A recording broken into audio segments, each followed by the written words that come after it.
এই ঘটনাটি আমাদেরকে পাঠিয়েছেন নাঈম হাসান। তিনি ময়মনসিংহের ত্রিশাল উপজেলার সানহিবাঙ্গা গ্রামের বাসিন্দা। গ্রামের বাজারে তার ছোট্ট একটি মুদি দোকান আছে। এলাকায় তাকে সবাই চেনে, চুপচাপ স্বভাবের মানুষ হিসেবে। তিনি বহুদিন দ্বিধায় ছিলেন ঘটনাটি বলবেন কিনা। কারণ এই গাছকে কেন্দ্র করে গ্রামে আগে থেকেই নানা ধরনের প্রচলিত আছে। কেউ সরাসরি কিছু বলে না, কিন্তু অমাবস্যা এলে সন্ধ্যার পর ওই দিকটা এড়িয়ে চলে। লালসার মাজারের পাশের সেই বটগাছটি আনুমানিক 2 থেকে 300 বছরের পুরনো বলে ধরা হয়। 3 থেকে 4 কাঠা জায়গা জুড়ে তার বিস্তার।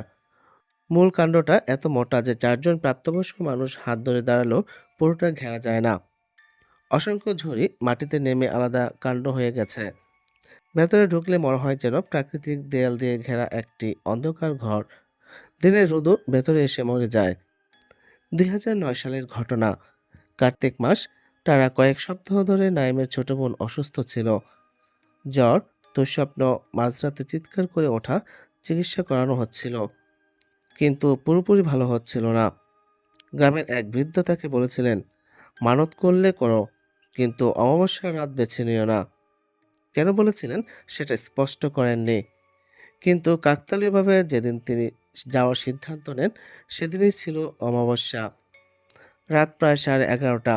আকাশে চাঁদ নেই, বাতাসে কুয়াশার আভাস। বিদ্যুৎ তখন গ্রামে ছিল না। হাতে ছোট টর্চ আর ধূপ নিয়ে তিনি একাই বের হন। পরিবারকে বলেননি, কারণ তিনি নিজেও জানতেন অমাবস্যা রাতে ওই গাছের ভেতরে যাওয়া নিয়ে গ্রামে অদৃশ্য এক নিষেধাজ্ঞা আছে। মাজারে পৌঁছে ধূপ জ্বালাতেই ধোঁয়া সরাসরি উপরে না ওঠে, বাঘ নিয়ে বটগাছের ভেতরের অন্ধকারের দিকে ঢুকে যেতে থাকে। আশেপাশে বাতাস ছিল না। ধোঁয়ার এমন দিক পরিবর্তন স্বাভাবিক লাগেনি।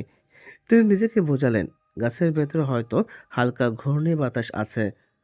নামাজ পড়ে দোয়া শেষ করার পর যখন তিনি দাঁড়ালেন, তখন হঠাৎ বুঝতে পারলেন চারপাশে শব্দ নেই, একেবারেই নেই। ঝিঝি পোকার ডাক বন্ধ, দূরের রাস্তার শব্দ নেই। এমনকি পাশের বাড়ির কুকুর, যেগুলো প্রায়ই ডাকে, তারাও চুপ। এই ধরনের নীরবতা সাধারণত নীরবতা না, এটা চাপা নীরবতা, যেন শব্দগুলোকে কেউ চেপে ধরেছে। তিনি টর্চ জ্বালিয়ে গাছের ভেতরে একবার তাকালেন। আলো পড়তেই দেখলেন মাঝখানের অংশ অস্বাভাবিকভাবে কালো। আলো গিয়ে যেন গিলে ফেলেছে অন্ধকার। ঝুড়িগুলো স্থির, কিন্তু তার চোখের কোণ দিয়ে মনে হলো ডান পাশের কয়েকটা ঝুড়ি খুব ধীরে একসাথে সরল, যেন কেউ ভেতর দিয়ে হাঁটলো। তিনি স্পষ্ট করে বললেন, কেউ আছেন? কোনো উত্তর নেই, কিন্তু কয়েক সেকেন্ড পর তার পেছন দিক থেকে তারা নিজের নাম ধরে ডাকা হলো, নাইম। গলার স্বরটা ছিল তার বাবার মতো, হুবহু, অথচ তার বাবা তখন বাড়িতে ঘুমিয়ে থাকার কথা। তার বুকের ভেতরটা শক্ত হয়ে গেল। তিনি ঘুরে তাকালেন, পেছনে ফাঁকা। আবার সামনে তাকাতে গাছের ভেতর থেকে শুকনো পাতার উপর চাপা শব্দ, একটা, দুইটা, তিনটা, যেন তাকে ঘিরে বৃত্ত বানিয়ে হাঁটা হচ্ছে। তার টর্চ হঠাৎ টিম টিম করে নিভে গেল। সম্পূর্ণ অন্ধকার।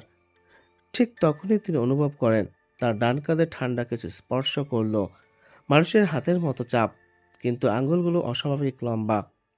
চাপটা ধীরে ধীরে বাড়তে লাগলো। তার মনে হচ্ছিল হাড় ভেঙে যাবে।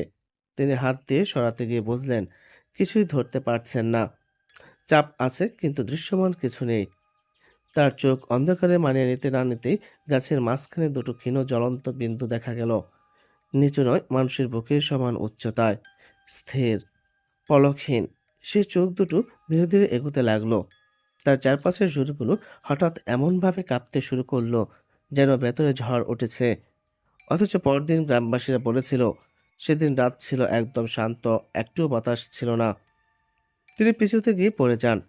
মাটিতে পড়তেই অনুভব করেন তার হাতের নিচ থেকে শেকড়গুলো নড়ছে। শেকড়ের মতো শক্ত, কিন্তু স্পন্দন আছে, যেন ভেতরে কিছু শ্বাস নিচ্ছে। তার সামনে তখন পরিষ্কার দৃশ্য, গাছের কাণ্ডের ফাঁপা অংশ থেকে অর্ধেক বের হওয়া এক অবয়ব।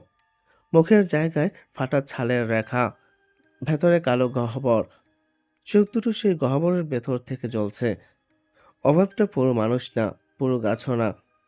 শেকড়ের মতো অংশ নড়ছে, কিন্তু পায়ের শব্দ নেই। একটা কর্কশ শুকনো গলার শব্দ এলো, মানব বিনিময় ছাড়া পূর্ণ হয় না। তারপর তার কাঁধের চাপ আরো বাড়ল। তিনি চিৎকার করতে চাইলেন, গলা দিয়ে শব্দ বের হলো না। বুকের উপর বরফের মতো ঠান্ডা বাতাসের চাপ অনুভব করলেন। মনে হচ্ছিল কেউ তার বুকের ভেতর থেকে শ্বাস টেনে নিচ্ছে। এরপর তিনি আর কিছুই মনে করতে পারেন না। ভোরের দিকে পাশের বাড়ির দুইজন তাকে গাছের বাইরে অচেতন অবস্থায় পড়ে থাকতে দেখেন। শরীর ঠান্ডা, ঠোঁট নীলচে, ডান কাঁধে ৫টি কালচে দাগ স্পষ্ট আঙুলের মতো, কিন্তু স্বাভাবিক মানুষের আঙুলের চেয়ে লম্বা ও সরু। অদ্ভুত বিষয়, সেদিন থেকেই তার বোনের জ্বর কমতে শুরু করে। কয়েক সপ্তাহের মধ্যে পুরোপুরি সুস্থ হয়ে যায়। কিন্তু নাইম নিজে বদলে যান।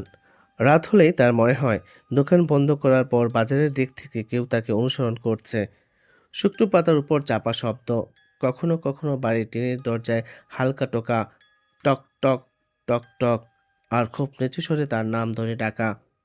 ২ মাস পর অমাবস্যার রাতে গ্রামের আরেকজন যুবক সাহস করে বন্ধু বান্ধব নিয়ে বটগাছের ভেতরে ঢুকেছিল। তারা নাকি হাসাহাসি করছিল। ভোরের আগে একজনকে অজ্ঞান অবস্থায় পাওয়া যায়। সে সুস্থ হওয়ার পর থেকে স্বাভাবিকভাবে কথা বলে না, শুধু বলে চোখ গাছের ভেতরে চোখ, গ্রামে প্রকাশ্যে কেউ কিছু স্বীকার করে না। কিন্তু অমাবস্যার রাতে লালসার মাজারের দিকটা ফাঁকা থাকে, এমনকি পথচারীরাও ঘুরপথে যায়। নাইম হাসান আজও বাজারে দোকান চালান। দিনের বেলায় তিনি স্বাভাবিক, কিন্তু অমাবস্যা এলে সূর্য ডোবার আগেই দোকান বন্ধ করেন। তার ডান কাঁধের দাগগুলো এখনো হালকা হয়েছে, কিন্তু পুরোপুরি মিলেনি। তিনি শুধু একটা কথাই বলেছিলেন, গাছটা ইতিহাসের সাক্ষী না, গাছটা হিসাব রাখে। যে কিছু চায় তাকে কিছু দিয়ে যেতে হয়। আপনি যদি কখনো সান্নিভাঙা গ্রামের সেই ৩-৪ কাঠা জায়গা জুড়ে দাঁড়িয়ে থাকা বটগাছটার ভেতরে অমাবস্যার রাতে যান, আর যদি আপনার নাম ধরে কেউ ডাকে, পেছনে তাকানোর আগে একবার ভেবে নেবেন, কারণ সবাই যে ডাকে সে মানুষ নাও হতে পারে। ধন্যবাদ সবাইকে।